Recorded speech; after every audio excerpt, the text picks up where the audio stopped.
Hello, everybody. Welcome to the Power Hour. Yes, sir. Here we are. This is Power Hour 223. So we did 222 last week. And two things. First is I may or may not be live. I recorded this. This is, if you're listening to this part, this is a recording, but it was done on Tuesday before the show. And I wanted to have it in the bag because we're going to be at the AOPA fly-in in Buckeye, Arizona. And I'll have a chance to test the internet connection on Friday with a good bunch of people, hanging around to see what the connection is like. But I thought I would make the video here just in case.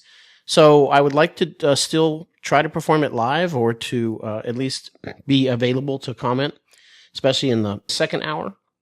I think that would be something to do. But anyway, so if it sounds like a recording, then it probably is. But Nick will be able to moderate by putting in links for everything. So if you're waiting for Wings credit for this particular segment, that's going to be near the end of the show. He will put in links throughout the show in the chat. And the chat will have links for what I'm talking about, links for free stuff, links for whatever it is that's relevant, right? And then to get Wings credit, you must click on the link that's going to be in the chat later on. It's the only way we give you Wings credit because we can't do it if you just put your name in the chat saying Wings credit. Because typically we have about 200 or more people request Wings credit, and you can imagine how copy-paste that would be, how long that would take. So we have you go through the other way. All right, well, the format of the show today is going to be... the format of the day, I should say. This is a 3-hour show now. This is kind of long, kind of fun, right? Give you something to do, and especially when it's really bad. I think some of you are either just had or having kind of bad weather. So Phoenix, I think, is going to be okay. I'm not there yet, but I am, but I'm not. You know what I mean? We're all sitting around here. So, and by the way, if you want to visit us, we are at the AOPA fly-in in Buckeye, Arizona, and we're inside the exhibit hall.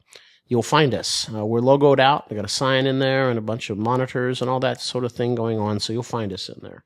So if you're in the Phoenix area and you want to learn about flight training, or in particular we're looking for a training partner in Phoenix, that means a flight school that has at least 2 airplanes of the same kind and some instructors to help do the flight portion of CFI Boot Camp. We'll still do the ground, but we're looking for that. So anyway, that's what I'm on a mission to do there, or here, whatever. I guess it'd be here if I'm here. So anyway, there's that. Then the second hour of the show is going to be a moderated open mic. So because we generally have between 200 and 500 people or so in the room, the second hour goes to open mic, but I can't open everybody's mic because it gets a bit noisy. There's some people who don't really know how to unmute themselves, mute themselves, that kind of thing. But what I do is I go through all the chats then. So I'm hoping I'll be able to do that. If not, I think Nicholas can probably assign someone in the room as a co-host, and that person can then answer those questions. If there's still lingering ones, then he can just send them to me via some method, and I can get back to whoever it is and do it maybe at the next show or something like that. So then we have the third hour. So the third hour, and then, by the way, if there's open time, I will open up the mics at the end of that second hour, but usually there isn't. But in the third hour, there will be. So the third hour, we will either have a guest speaker from an organization that we like the CFI Study Group from Facebook.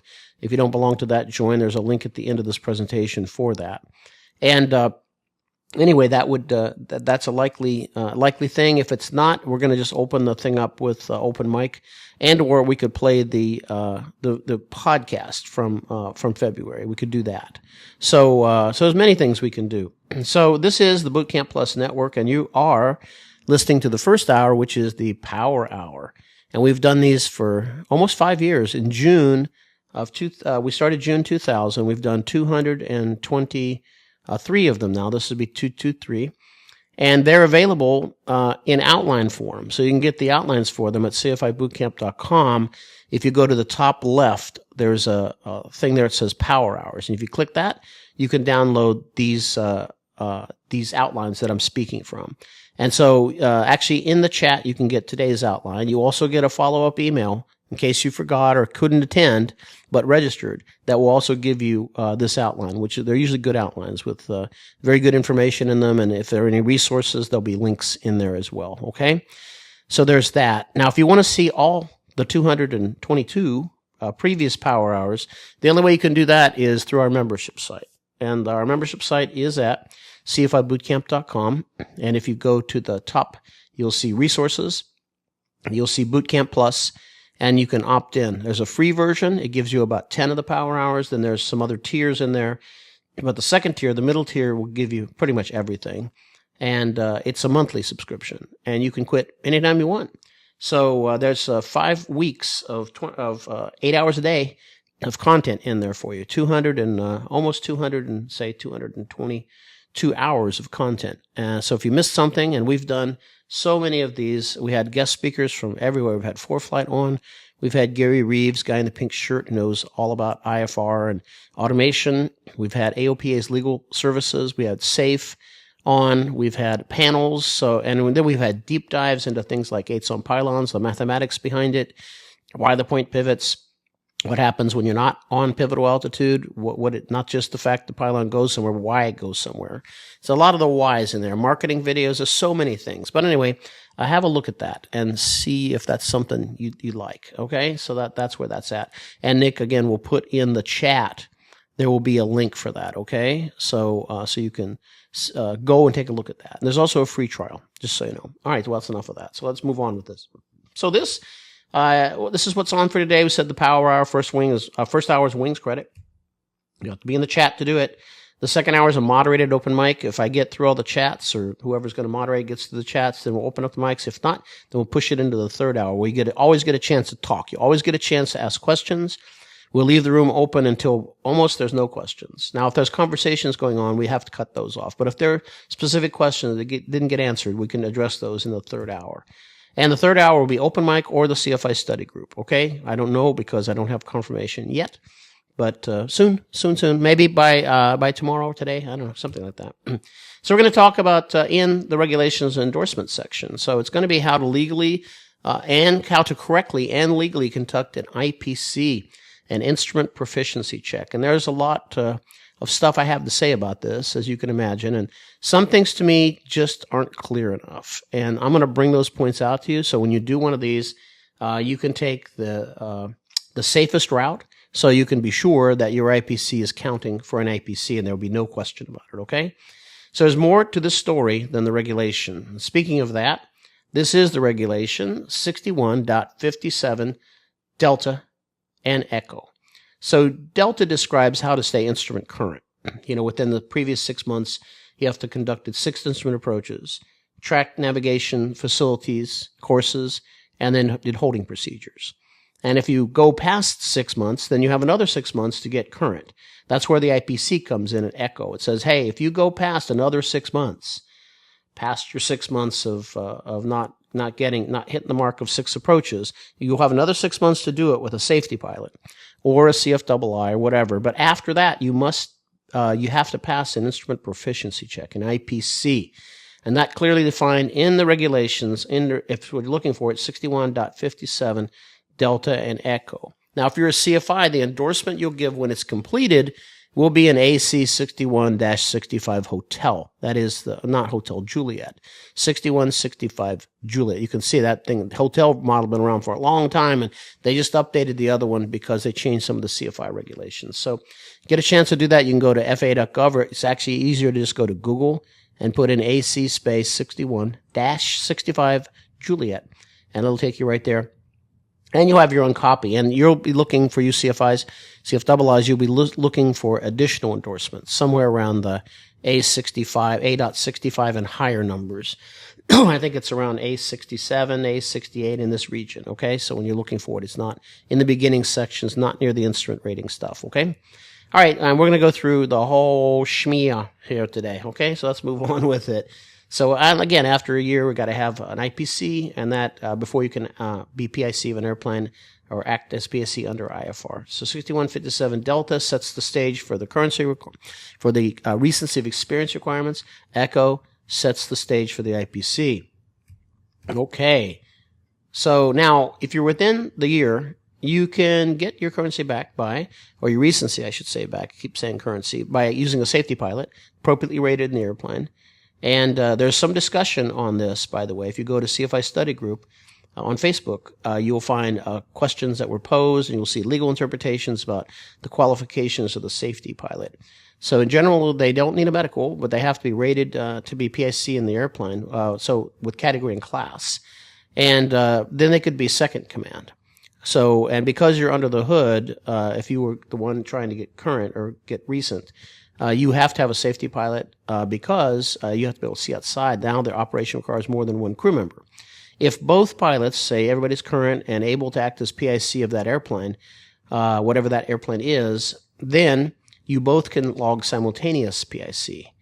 And there's another legal interpretation out there floating around. It's in our CFII Essentials course and CFII course. But basically, it's that, yes, you can log the time because the operation requires more than one crew member, but the cross-country time can only be logged by one pilot, because as soon as the hood comes off, there's no requirement to have another pilot. So both people can't log simultaneous cross-country time, but they can log PIC time.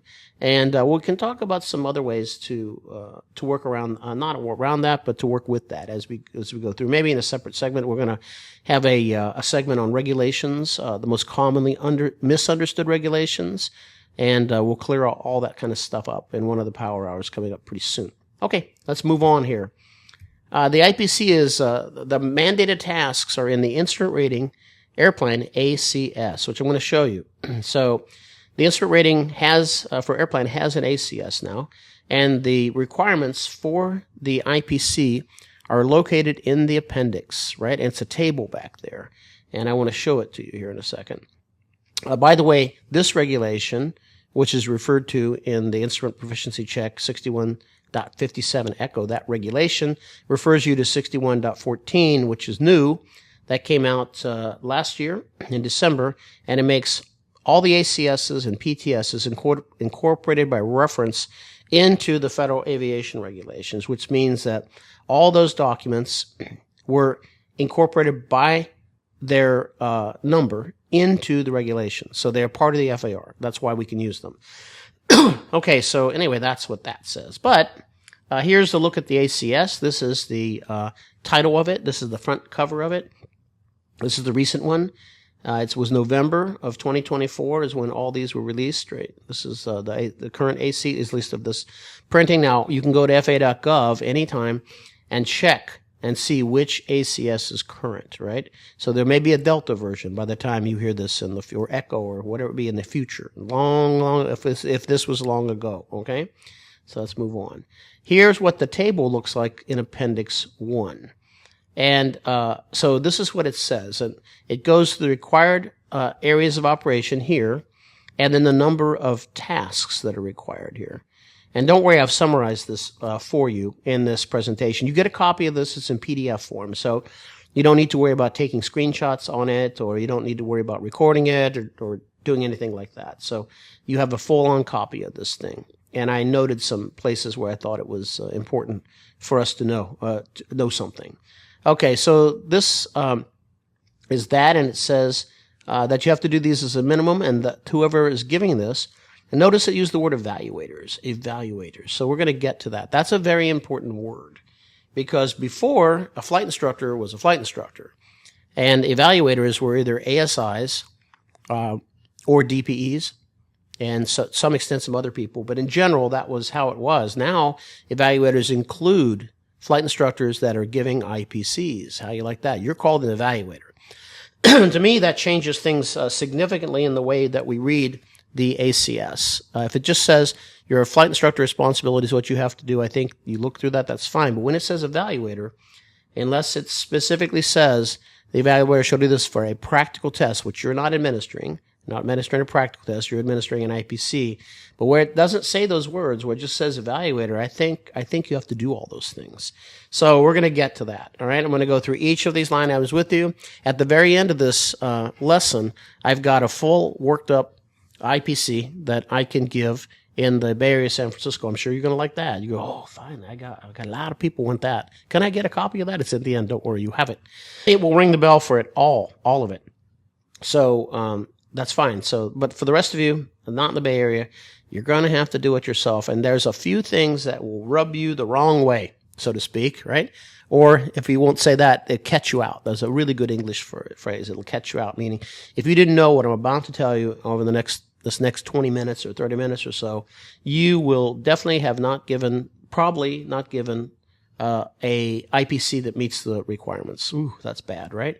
Now, that's not everybody, but that's a lot of people. So in our CFII class, which is a 3-day course, by the way, it's remote or in person, and it's usually on Monday, Tuesday, Wednesday of a particular month. Anyway, in that class, one of the homework assignments is to create an IPC for your area. So what we do is we take that homework, that IPC, the next day, and we go through it and see if it rings the bell. After we've lectured it, of course. And so make sure you know, we won't set you up to give you a purposely bad IPC in your area. But once I've lectured it, I need to see that you can apply everything. So I just have you look up one, do one based upon where you live.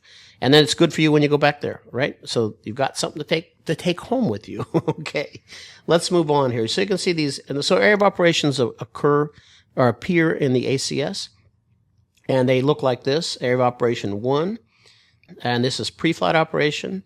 And these are the tasks, right? With under that, then we go to the meat of the matter, like what's in there, that they would have what this means, pilot qualifications, what needs to be knowledge areas, what you have to have in knowledge, what you need in risk management, what you have to have in skill. So they're always in the ACS for every area of operation. Every task, there is an objective, the resources for that, where those resources come from. And then there's the knowledge elements, however many of those are, things you have to know. Risk elements, things you have to consider, and then there is the skills. Now, in a practical test, check right, the evaluator, the DPE or ASI, has to pick one knowledge area and one risk management area and all the skills. So, but you as a CFI have to teach all of them. Okay, but on an IPC, we're going to see, if you look here, if I go back to a slide just before, this is area of operation 1 and 2. You can see the general nature of these questions, or these things: pilot qualifications, weather, cross-country flight planning, aircraft systems related to IFR, instruments, navigation, flight deck check. If we go back to what's required, you'll see none of these tasks are required. No task in area of operation 1 or 2 is required. It starts off with 3, and it's just task B. And I've got these noted as we go through, so you'll see. So, for example, here is area of operation 3, and the only thing that's absolutely required is holding procedures. It doesn't say what you have to do, but it says you have to demonstrate holding. And if you look into that task, you'll see the definition of what they want you to know, risk manage, and do. Right? So knowledge, risk management, skills. And then in area of operation 4, flight by reference to instruments, we have to do, as a minimum, recovery from unusual flight attitudes. That's required. In area of operation 5, it's intercepting and tracking navigational systems and DME arcs. And there's a note in the ACS, and all the notes apply to you for giving an IPC because you're using it as a basis document. It says that if your airplane doesn't have DME, then you don't have to do that on the practical test, and you will not use GPS as a substitute for it. So it's got to be a real published DME arc. You can't just make one up. So that's in there. Now, in training, you can do whatever you want. But for the IPC, their requirement is to only do DME arc if it's published, okay? Just so you know. Moving on, we have to do all of area of operation 6, which is instrument approach procedures. And there's a lot of detail which we need to go into here. Non-precision approach, precision approach, missed approach, circling approach, and landing. So first question I might ask someone who's going to give an IPC is, how many instrument approaches do you have to do? And it's not clear from here. And if you delve into the area of operation 6A, non-precision approach, it won't be clear to you that you need to do at least 2. It won't be, just looking at that matter. But when you go to the appendix, then you'll know. So how do we do that? Well, you're going to see in just a second. So precision approaches have to do 1. So as a minimum, you're going to have to do 3 approaches as part of any IPC. Okay? So we'll look at that. And certification. Then there's a missed approach that's required, a circling approach, and then landing from an instrument approach. And then in area of operation 7, emergency operations, the only thing we really have to do is D, unless you have a multi-engine airplane, in which case there will be tasks B and C. But if you're using a single-engine airplane, then it will only be task delta D, approach with loss of primary flight indicators. So in a 6-pack, that's going to be loss of the attitude indicator, heading indicator. And in the G1000, it's going to be what Garmin recommends, unfortunately I'd say, is to use reversionary mode. Push the red button and everything slides over to the right. That's a loss to me. That's not a loss of primary flight instruments. That's a loss of a display. But that's what they say to do. They say not to pull circuit breakers because and I agree with that. Circuit breakers are not switches. They were never designed to be a switch, or they would be different. They would be designed differently. Circuit breakers, if you keep turning them on and off, there's only so many times you're going to be able to do that before they will fail. So there's that. So a switch, a light switch, or a switch that's in your airplane, is for like the landing light, is built to be a switch. And you can turn it on 1,000,000 times, and it will eventually will fail, but it's going to take a lot of turn on and turn off because it's designed that way. Not so for a circuit breaker. So don't pull those. The other thing is on the Cessnas, the attitude heading reference system and AHARS system and the ADC system are on the same circuit breaker. So when you kill that, you kill them both. It's not a very realistic failure, and also kills the transponder. So you've got some things to worry about, okay? And then it takes a while to get that stuff back up and running if you made a mistake, So anyway, don't pull the circuit breakers. The better place to do all that is in the flight training device. And if you have one at your school, or you can get something from maybe X-Plane or something where you can actually simulate the real failure, like an AHARS failure, ADC failure, I would do that in a New York minute, right? Especially if you can use flight training devices, as long as they're authorized by the letter of authority, letter of authorization, LOA. If it says you can do an IPC in one, then you can do an IPC in one, except for circling approaches, usually, unless you have the wraparound visuals, then they let you do that. But in general, you can use the simulator, or we call them sims, but for training device, AATDs, for almost everything in the IPC. And I would definitely use it for the AHARS failures, those kind of things. I also would use it if I had a 6-pack. I would use it to fail the vacuum system, because the only thing I can do in the airplane is cover them, and you already know they're failed. But part of the insidiousness of that is detecting that it's failed, because you chase it for a while until you figure out something's wrong, and by then, who knows what attitude the airplane is really in. So when you do that in the simulator, you can do it. I also put the freezing level fairly low in the training device with clouds.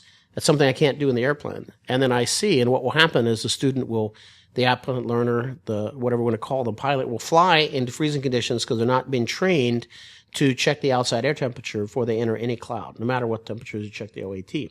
And when you go in it, then they're not aware that it's freezing. And what happens is the pitot then starts to ice over slowly, which means the airspeed indicator is going to start going towards 0, right? But it's going to do that slowly. So what does the student learner do? They push in power because they think, I don't have enough power. And then they have it all the way in at some point, and the airspeed's still showing low, and they can't figure out why. Then you turn the pitot heat on, and you can see the airspeed restored. It's really high now, and you're like, whew, okay. You could have exceeded a flap limitation, plus flaps with icing, all sorts of bad. So anyway, you can get rid of some of the ugly by doing that. You can also train out the instinct to use an autopilot in icing conditions, which you cannot do, or change with flap, or with certain conditions where you can't use the autopilot, which is in the limitations or in the supplement section of the POH for your airplane. All right, well, anyway, let's move on past that. It's kind of too much on that. And finally, the Air Operation 8 is the checking instruments and equipment. So the FAA defines the CFII as an evaluator when conducting an IPC. So an evaluator includes the following. It includes an ASI, inspector, works at the FSDO, pilot examiner, then a training center evaluator, a chief pilot, assistant chief, check instructor of a pilot school holding examining authority, or an instrument flight instructor. And it says CFII conducting an instrument proficiency check. So here it lets us use this word evaluator. It's holding us to that, which is really going to be important here in a second, because then the way I read things and the way the FAA is reading things are a little bit different. So when I read the word evaluator and it's not included in a practical test, when they're not using it with the term practical test, then I think we're bound by everything that's around that. So I'm going to show you in a second what I mean by it. So there's a lot that has to be done. This is in the appendix. Now, this is up for you to read. I don't usually let you read things, right? And if I do, because you're reading it now, right? The way we do PowerPoints usually is not this way. But because it's an online lecture, and I don't have, I don't want to take so much time to make this lesson. If I was going to use it in our CFII class, I probably would spend time to break these things out individually. But one thing you never do is this. Don't ever put this much material up on a slide. If you need that, that goes in your speaker notes, right? So what I should have put here is just like 3 bullets. But I want to go through it with you. So I've given you kind of enough time. You probably didn't hear anything I said because you're reading all that. So let me tell you what it says. I'm going to go back to here. Now you can read that because you already read that, right? So it defines what a non-precision approach is, and it says that you can use, you cannot use approved vertical guidance, but if the airplane has, if it has vertical guidance that's not approved, so it's not a real glide slope, it's not certified.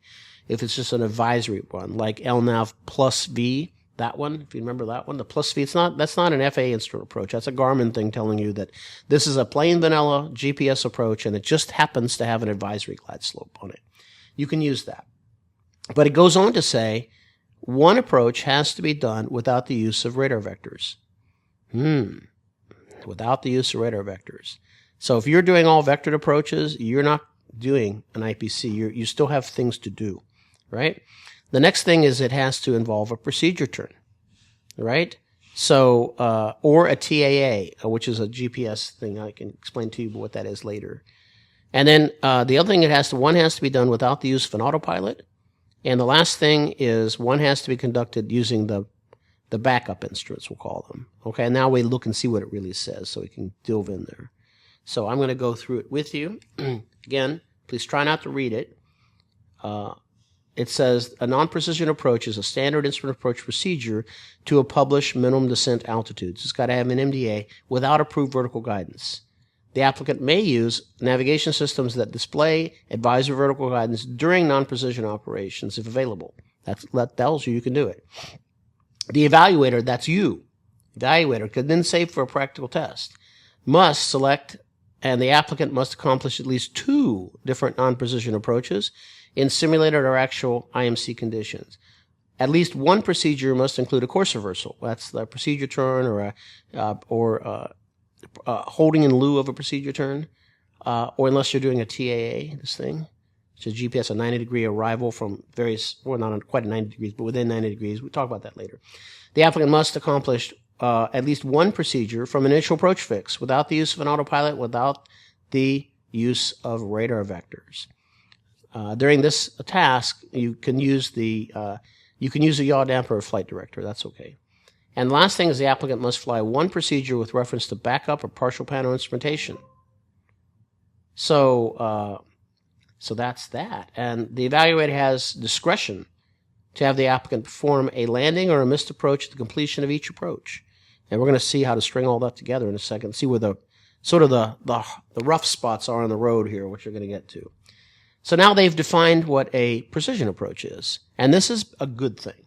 So in the last PTS, or ACS I should say, they said that you could substitute an LPV for ILS as long as the DA was not higher than 300 feet.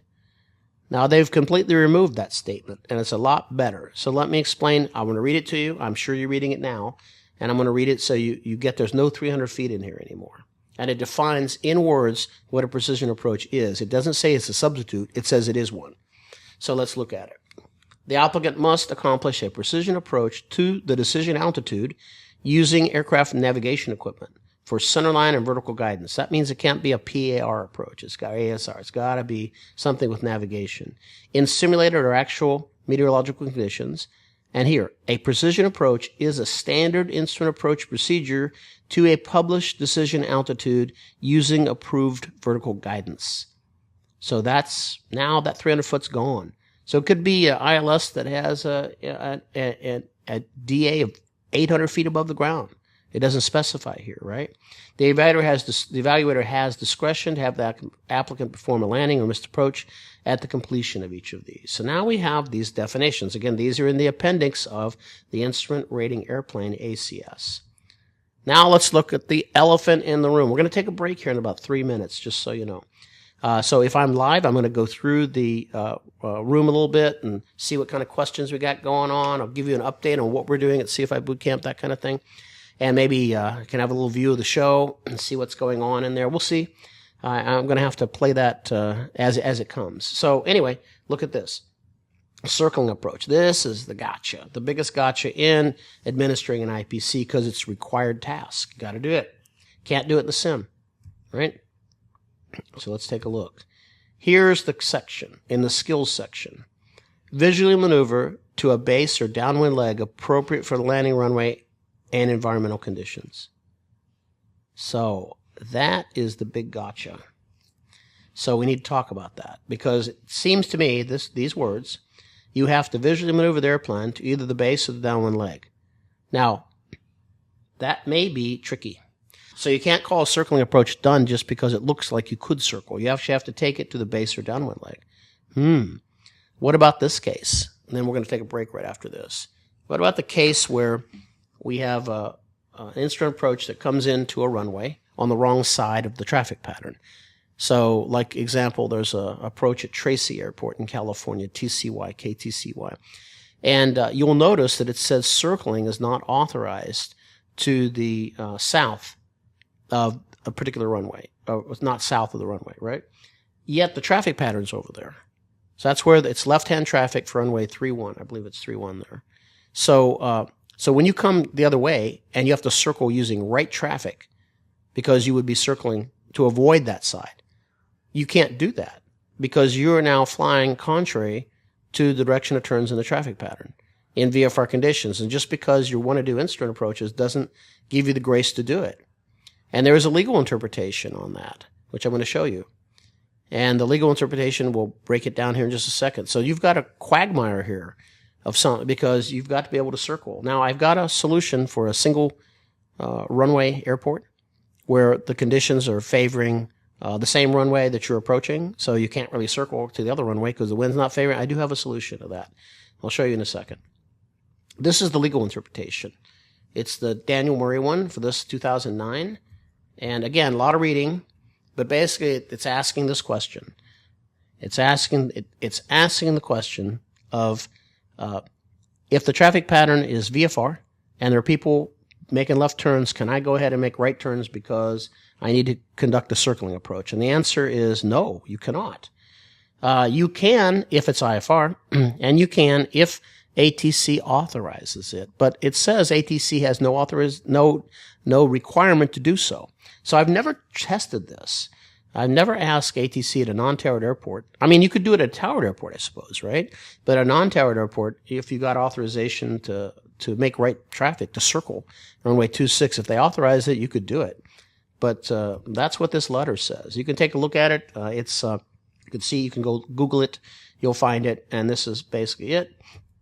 And here's the section. So it's particularly talking about Class G, which is Tracy's Class G, Class E to a while.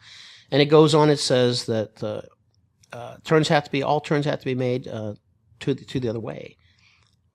It says, however, right-hand turns under these, however, the regulation does not obligate ATC to grant such a request. So you get this in this pickle, right, trying to do a circling approach in VFR conditions, where then you kind of have to, I don't know how, it's really difficult. You have to overfly the airport at your MDA, which may be well below pattern altitude, but the good news is pattern altitudes aren't regulated. They're just suggested, but the direction of turns are. And then get in there with the rest of that traffic. Yeah. So anyway, a way you can do it, I was going to tell you. So you can look up KPAO, Papa Alpha Oscar, PAO, KPAO, it's Palo Alto Airport, Papa Alpha Oscar, and that's in California. And you'll see it has one runway and one approach. There's the RNAV runway 31, and the fair weather runway is 31. So if it's fair weather, you're going to be using it. And it's a busy airport. So how are you going to get the circle in? Because you can't go to 1-3 because the wind is not going to favor it. So what you can do is something in the AIM, you'll find this called an overhead brake. So you'll ask the tower to brake over the numbers, or wherever it's convenient, but brake over the numbers and enter right traffic for 3-1. So basically, you'll take the approach to minimums. You'll come over the numbers, and if they approve it, they'll say brake right over the numbers. You'll brake right. That means you'll turn right and join the traffic pattern and basically do a 360, come back around and land.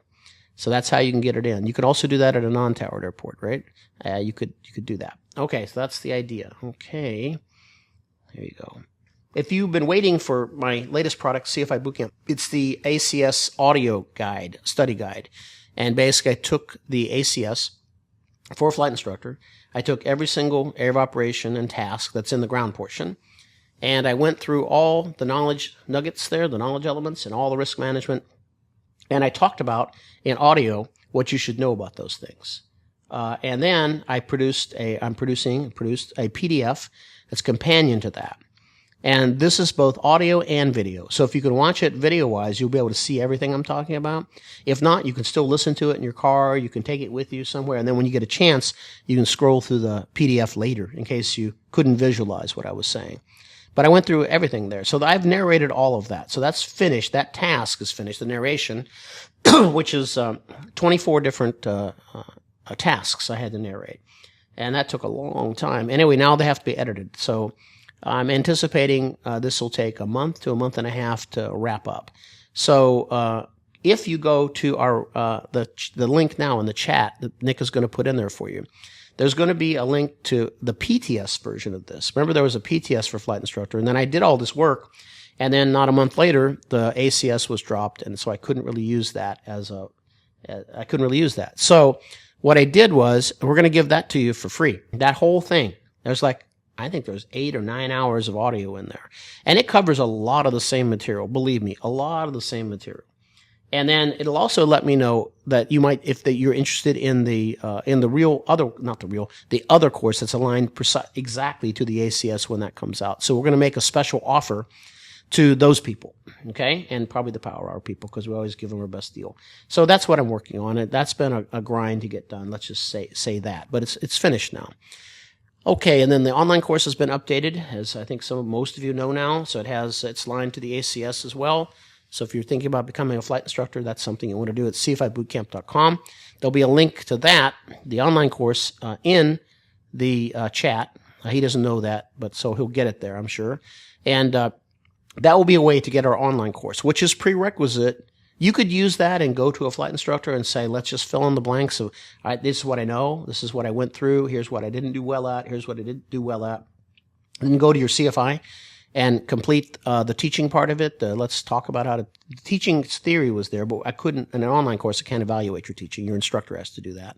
And do the flight side and then call it done. Or you could come to one of our 7-day put it all together class. We call them immersion classes. But you have to take the online course from us before you can come to an immersion class, because I'm letting that do all the heavy lifting in terms of all the technical and all of the lecture. Right? That's all lecture-based. And then there's a workbook in there, assessments. And then when you come to the 7-day class, we put it together. So we work with realistic scenarios, unrealistic scenarios for endorsements, regulations. We work with airspace. We work with teaching, a lot of teaching practice, teaching from our lesson plans, creating one on your own or more, interacting with the class, getting critiques from 3 different instructors, 2 or 3 different instructors usually on that.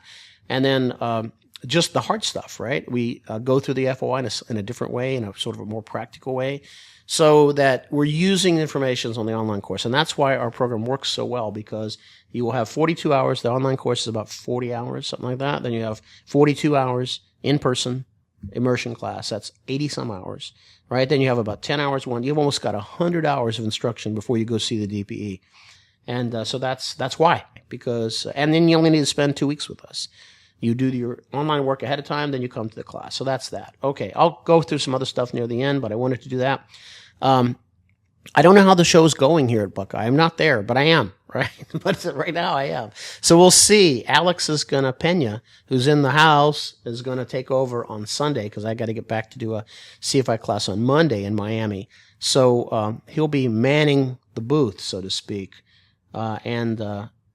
We're, again, looking for a training partner there. Someone, flight school in the Phoenix area, who has at least 2 airplanes that are the same or very close to the same, who can do the flight side of this. Because we contract with other flight schools to usually do the flight side. We show them what we want done, and then they do it, because we don't want to have airplanes. So we just basically run like that.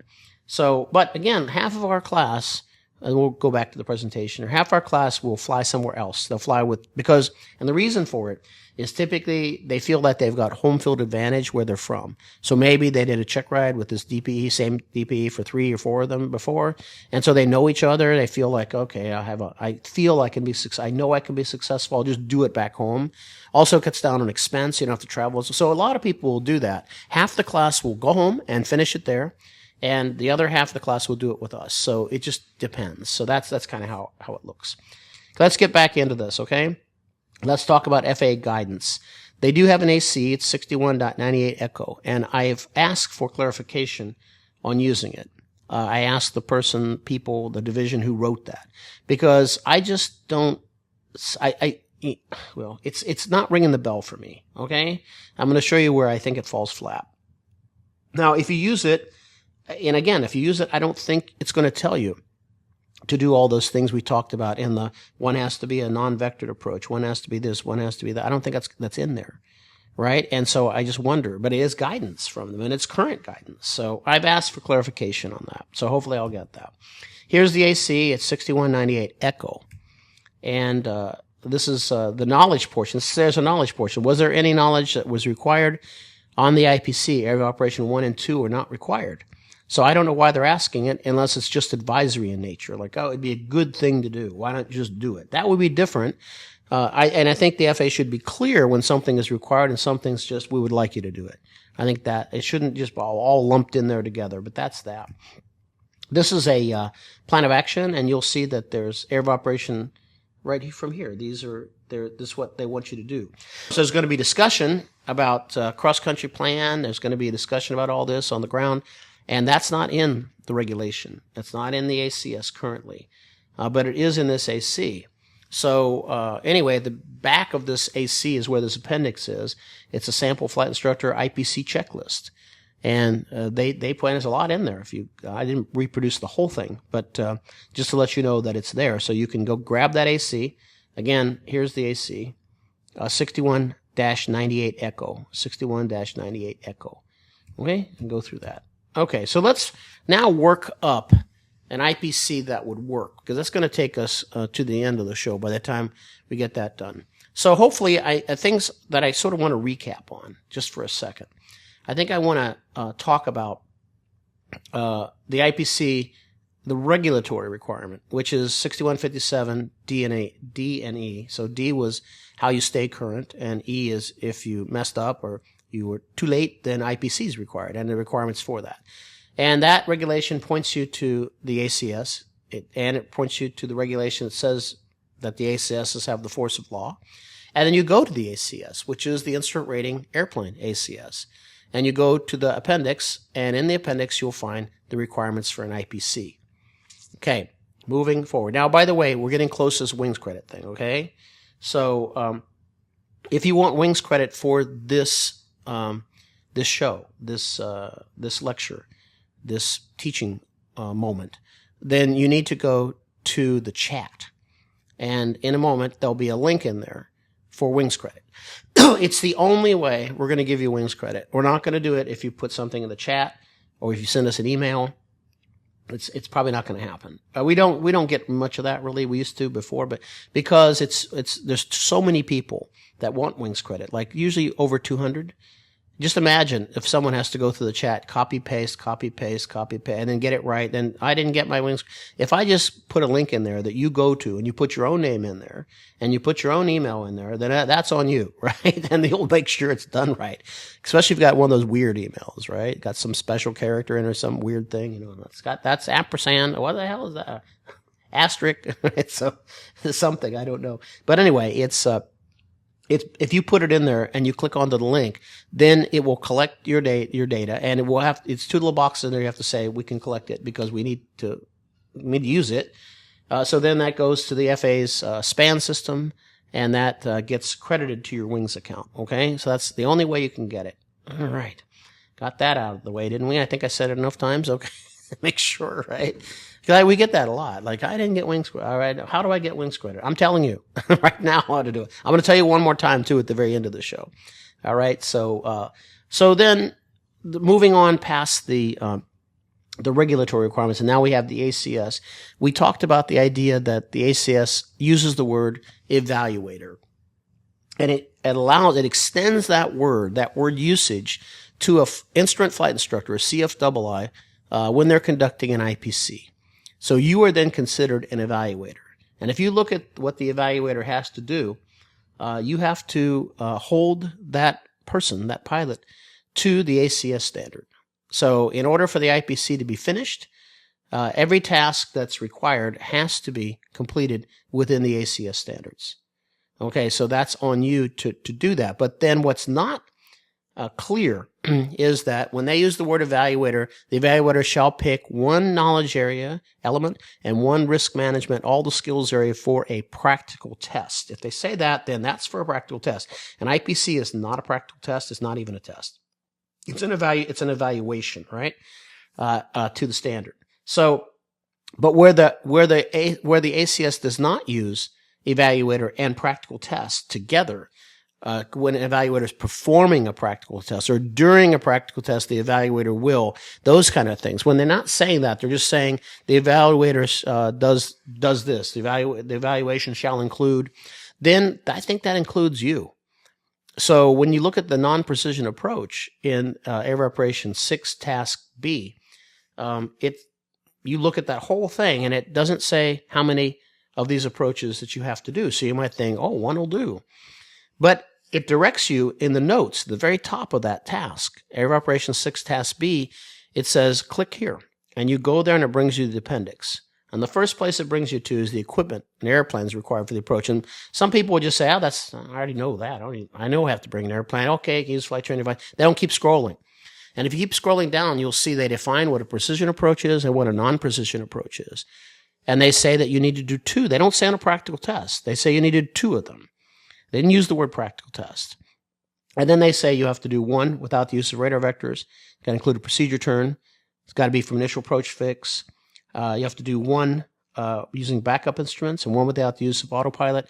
So you look at that and you go, how am I going to get all this to work? Because it's kind of unfair to lump unrealistic failures together. For example, it wouldn't be fair to have someone have an autopilot, or let's say a partial panel autopilot, if that system didn't work that way.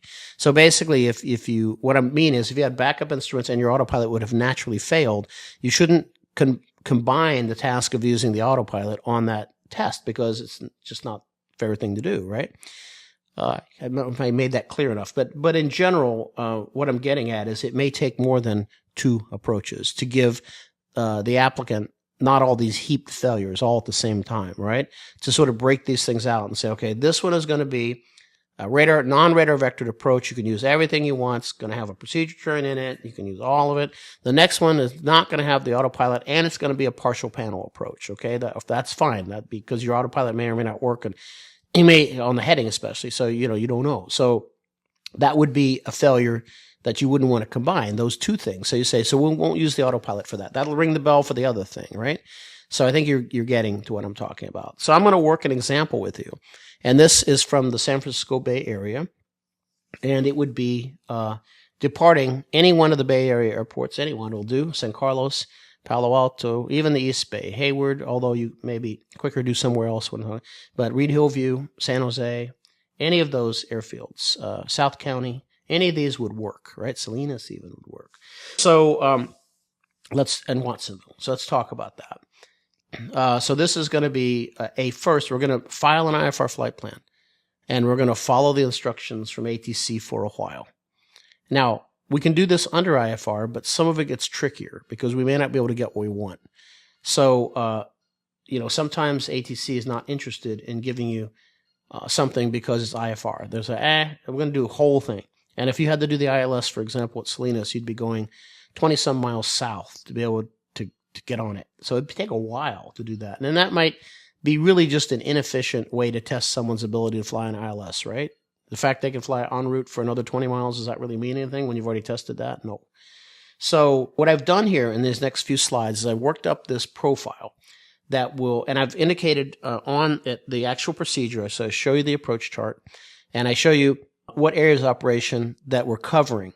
So what you can do when you develop your IPC, on your plan of action, you're going to create a similar scenario where you are, and you're going to have the ACS out, and you're going to say, okay, when I've done this, which of these area of operations and tasks have I covered fully? And you read what you have to do. You read the appendix, you read all that. Then you say, okay, that would have rung the bell for this one. And whatever's left is like a one-off thing to do. If there's anything left, that's a one-off thing. And we might be able to do that in the sim even. Could be something, well, we'll just do that in the sim because it's a problem. Like, I can't get this one approach today. The ATC is not authorizing it. They don't want it. Or they're doing something that we don't like. So then we could say, well, okay, that's fine. That's a one-off thing. We'll just do that in the sim, right? Something like that. So let's move on and let's give you a worked example, okay? So we'll start. We got about 10 minutes left, and then we're going to go into the second hour. The second hour will be a moderated open mic. Now, if I'm around, if I'm truly in Buckeye and I've got a good Phoenix area and I've got a good internet connection, I'm going to do it. And then, but if not, that means to go through the chats and answer them all. I'm sure there's a lot of them now, and this probably, my guess is between 200 and 400 or 500 of you in this room.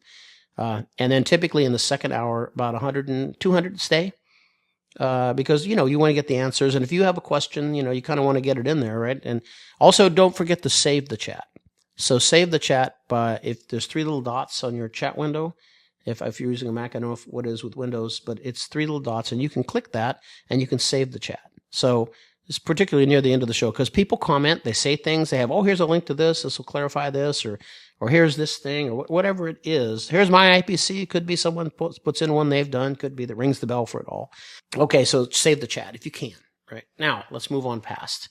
This is the scenario. We're going to go from Palo Alto Airport to Salinas, KSNS, all in San Francisco Bay Area, Central California, and a little bit of Central Salinas. Watsonville, KWVI, and then back to KPAO, Papa Alpha Oscar. Okay, so that we want to do is we're going to do an IFR flight plan to begin with, so that I can evaluate the student's ability to file an IFR flight plan, receive a clearance, copy the clearance, and get underway. Now, how long I keep the IFR flight plan depends, number one, on the weather, my mood, how much time we really expect to go. And if the student wants to stay under IFR for most of the time, I'm probably going to be okay with that. Because why not give them extra practice in the system? It's not my flight, it's their flight. So, I have to evaluate it, but if they're paying me and we can get it all done in the amount of time that we agreed to, then, why not, is what I say. Okay, so let's look at this. So then I expect them to get the full IFR clearance from air traffic control, file it, and then get it, and then repeat it back, and then do it, right? That's the first part. So we've got that to do. And then this first approach we're going to do is the ILS runway 31 to Salinas, way down there. If you look, there's a DME arc on it. So I could get the arc in if we went that far down. But look, it's pretty far. It's like 18 miles. It's a long way down here. So typically, if I were doing this on my own, I would ask ATC for the ILS 31 on my own navigation. And I would say, under VFR, in VFR conditions. And I would keep them at about 2,000 feet along the Silver Valley here, and I would just vector them and turn them on. That's what I would do. But if I wanted to get the arc in, or they want extra practice, that's fine. We could do that. And when I conduct this first approach, it's the precision approach. That's area of operation, it should say 6, not 8, 6 here. Task A. This is area of operation. No, it's wrong. This is area of operation 8, task A. It's correct. I'm also checking the instruments and equipment. So I would have done that leaving Palo Alto Airport, having the student or seeing that pilot is checking that all the instruments are working correctly before we take off into IFR conditions, like the attitude indicator is not listing, that the heading indicator is turning with the airplane, slip skid indicator is working correctly, the rate, the turn coordinator, turn indicator is working correctly, probably a turn coordinator, slip skid indicator working correctly, standard rate turns are being correctly displayed, like on the G1000 or not, right? There's basic things like that. I check there's fluid in the compass, check that the instruments work. There's been a current VOR test. If we're going to use the VOR, which we are probably on this one. And then we move past it, right? So we've got that done. Then we're going to do Operation 6, Task A, which is the precision approach. And we're going to combine that with the missed approach. So at the end, remember it said we could land off the approach or we could miss it. So we're going to miss it on this one, which means there's going to be most likely a hold to do or not. And you'll see there's going to be or not here. But that's what we're going to do first. All right, so that's how I rang the bell for that. Then the second thing we're going to do is this thing. It's going to be a non-precision approach. So it's going to be the first of some, area of operation 6 task B, non-precision approach. It's going to include a procedure turn, and it's going to be non-vectored, right? And it's going to be at initial approach fix, right? So that's going to happen. So that would be here from Salinas. And so I would put them over the Salinas VOR, and or the controller would, but I would probably do it myself and say cross Salinas at 3,300, you're cleared for the VOR 1-way 1-3 into Salinas, and coordinate all that. You could also ask the approach controller, you'd like to start the approach from Salinas VOR, a non-vectored approach, and they would do that, right? And so that would take care of the non-precision approach, procedure turn, non-vectored, and then we have a missed approach off of that. And you can see the missed approach goes off into a hold, and we could cover then area of operation 3 task B, get that one done, holding procedures. So that would ring the bell for that. But you see, I still need to do a non-precision approach that uses backup instruments. And I don't think it's a fair shake, really, to give to put all that onto one approach, right? So this one I'm letting use the autopilot. It's fine. They can display how they can use an autopilot on precision and a non-precision approach. That helps me evaluate, make sure nothing's going wrong here and everything's that the autopilot uses is right on it, right? They're not just a participant in the flight. They're part of the flight. They're part of that feedback loop. So there's that. And then I do another one. I'm going to do one more. It's going to be this one. So this is going to be VOR Alpha, circle to land at Watsonville. And this is a very nice, unique one, I have to say. So because it has an arc on it, number one, well, that's good. And I remember I'm missing, so I'm over here, right in this area where the missed approach is, the hold. And I can just ask for radar vectors to the arc from here. And then, or I can do it myself because this is class E and G airspace out this way. And I can either put them on the arc or they can get vectored onto the arc. They're cleared for the approach. They do that. And now we're doing this partial panel probably when we get here. We'll probably let them have the arc, right? And then go partial panel from here, right? And then no autopilot. And so that rings the bell then for area of operations 5, task A, DME arcs. It also gives us area of operations 6, task B, the other non-precision approach, so we're not rushing the student. And it gives us area of operations 7, task D, which is the approach with the loss of primary flight instruments, or indicators, right? So it's either six-pack heading indicator, attitude indicator, and then for the Garmin, it would be the G1000, it would be reversionary mode. Unfortunately, I really like doing that in the sim. I would really, if I had a simulator, I would do this in the sim for sure. Okay, and then no autopilot. And we're also going to be able to circle here because, interesting, if you look at this runway structure that Watsonville has here, you're coming in on this track right where that arrow's at. The fair weather runway for Watsonville Airport's runway 20 right here. So this one just happens to put us right on the 45 for left pattern, which is left traffic, runway 20 at Watsonville. So it's perfect, right? It gets us right into where we want to go, and then we don't have to cross the other side of the field or anything weird. We're already circling on the right side already, along with the VFR traffic. So that's pretty good, right? Not bad. Alrighty. So that takes care of that one. And then we're going to go back to Palo Alto, right? And on the way back, we're going to recover from unusual attitude. And we can do another non-precision approach if we want to. That can be, we don't have to, but it gives us a possibility of circling to land again if we didn't get it in here. If for some reason we got down here and we really just couldn't get the circle in because the pattern's too busy, saturated, it would be dangerous, or we couldn't see, whatever the case is, then we can still get the circle back in at Palo Alto. So this is using the LNAV approach, which is to runway 31, which is here. So we take that all the way down to the missed approach point, and you'll see what our altitude is there on this approach. It's approximately 460 feet. Circling is 460 there. So we're going to go a little lower than pattern altitude, but we could maybe modify that. We'll talk about that. There's nothing in that says you got to, well, that's a bone of contention. But anyway, we'll talk about that another day. But the idea is that we could ask for overhead, right overhead brake over the numbers, and we come right across the circle all the way back to 30 and we have it in. So, by the way, when we do IPCs for the instructors where we are, we're usually supercurrent IFR, so we do everything in the sim, but you can't circle, right? So then we go out to the airplane, we do this approach into Palo Alto with the right overhead brake. Unless we're using 1-3, then we could do the other, and come back around, and we're done. Call it done. Okay, and that checks the equipment, also instruments on the taxi back. Make sure that's done, and that kind of does it for us. And so now we've got a full IPC in the bag that rings all the bells, right? That's got everything answered. And whether or not when we get our final ruling, it's not a legal interpretation, so it's just going to be something from the AC. I asked them basically, why do you make an AC that has all this stuff in it that's not required, and you don't point out that it's not required? You're not saying this is optional, this is recommended, and this is absolutely for sure. And then what about those two approaches? And what about the use of radar? Where's all that? That's in the ACS. Yes, it's in the ACS, but it's not clear then because it used the word evaluator. That's what got the whole thing going, is we have to do that. So we can't just go out and make it up on our own. We're not going to just go, just non-precision approach, precision approach, and hold and we'll be done. No. The ACS and the FAR require you to do those tasks, okay? So that's what I have to say. So then the next question is, now I'm going to learn all this stuff. This should look different by the time you get it. Should go to our website. Well, the first thing, take our CFII course. Second thing is come to our 3-day CFII sit-down in-person class, right? You can do that even without taking the online course because this stuff is pretty straightforward. And there's also in this document, endorsements and scenarios, there's 2 or 3 instrument rating scenarios that are now part of it. So the IPC is one of them as well. Okay, and then there'll be other links. Now again, Wings credit, you've got to go to the chat now would be a good idea. Go get the Wings credit, and then when you're finished with that, you click onto it and it'll put in your name, your email, and then you'll get Wings credit here in a few days. It doesn't take that long to do it that way. If you put it in the chat, I'm not going to do anything with it.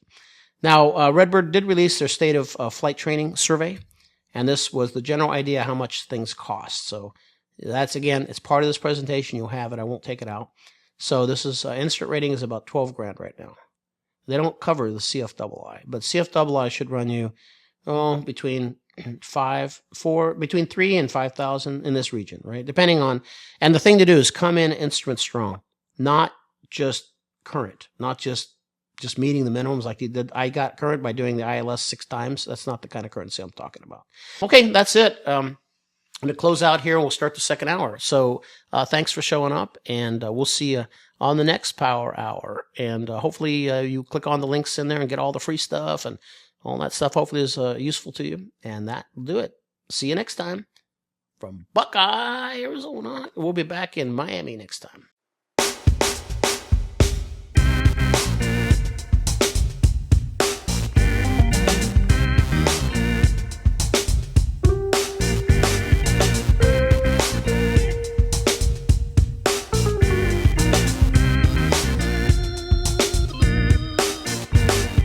From CFI Boot Camp in Miami Beach, Florida. This is the Power